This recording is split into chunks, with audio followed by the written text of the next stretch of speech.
A mí no me gusta hablar de líneas rojas. Hay varios factores que están encima de la mesa y yo suelo decir que hasta que no está todo pactado no hay nada pactado. Y por tanto yo creo que estamos hablando de bandas salariales que en nuestra opinión tienen que cubrir con una premisa. Decía antes que la subida salarial media en el primer semestre del año está en el entorno del 1,27%. Yo creo que la banda salarial que seamos capaces de pactar, si es que la pactamos, tiene que tener en todo caso una clara orientación de impulso de la mejora de los salarios en los convenios que quedan. Por tanto, tiene que partir de que tienen que ser los salarios, las subidas de los salarios por encima de lo que ahora mismo estamos pactando.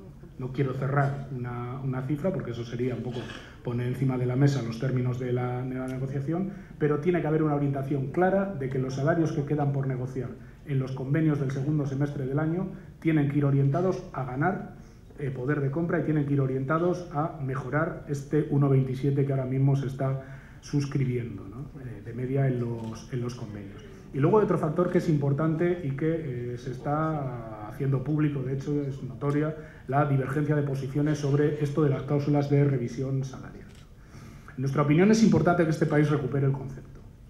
Recupere el concepto porque cuando se pactan bandas salariales, una máxima y otra mínima, esto es una orientación para luego las distintas mesas de negociación, no es un acuerdo de aplicación directa, no es un acuerdo normativo, sino que es un acuerdo obligacional, que es un término muy raro porque parece que es obligatorio, pero no, es una orientación a los negociadores, ¿no?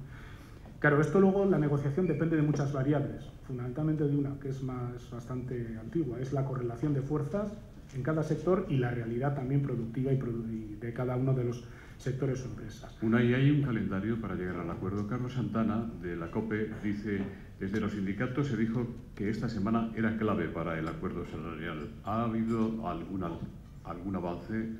¿Ha dado respuesta la patronal? David Robles, de Onda Cero, dice: ¿por qué presionan los sindicatos para introducir una cláusula de revisión salarial para este año en el acuerdo de ANC cuando la inflación quedará por debajo de la subida salarial que ofrecen los empresarios? Eso estaba explicando. Sí, porque nos parece que buena parte de los salarios de los sectores más precarios, menos sindicalizados, se pudieran situar en la franja baja de ese hipotético acuerdo. Y nos parece importante garantizar que esos sectores no pierdan un poder adquisitivo en caso de que la inflación se disparase.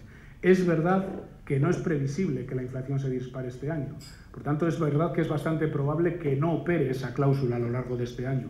Pero como concepto a futuro, teniendo en cuenta la creciente desigualdad salarial que se está dando en España por algunas de las razones que he tratado de explicar en mi intervención, recomiendan que esa parte salarial más baja, que mucho del empleo que se está creando es de salarios muy bajos, tenga una cierta garantía de que no va a seguir perdiendo poder adquisitivo. Y aquí es muy importante que juegue el incremento del salario mínimo interprofesional. Yo sé que hay corrientes de pensamiento económico que consideran que eso es una rigidez que destruye empleo.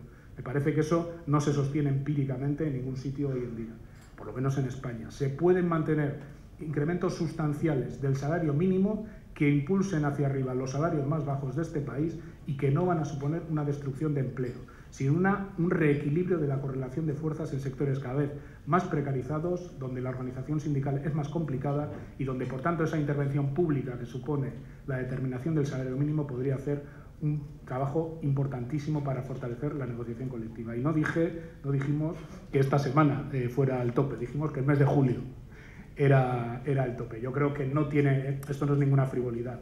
No me parece que tenga mucho sentido, y yo creo que eso hasta lo compartimos las organizaciones que estamos hablando, que unas recomendaciones salariales se pacten cuando vengamos de verano para el mes de septiembre o para el mes de octubre, cuando estamos hablando de los salarios a negociar en el año 2017. Si vamos a pactar una guía para la negociación, hombre, tendrá que quedar algo por negociar, porque si no podemos acabar llegando a un acuerdo de cartón piedra y no interesa. Yo creo que interesa revitalizar el papel de los agentes sociales para orientar la negociación colectiva y no debilitarlo mediante acuerdos que en la realidad no tengan ninguna utilidad para la gente ante la que nos tenemos que legitimar.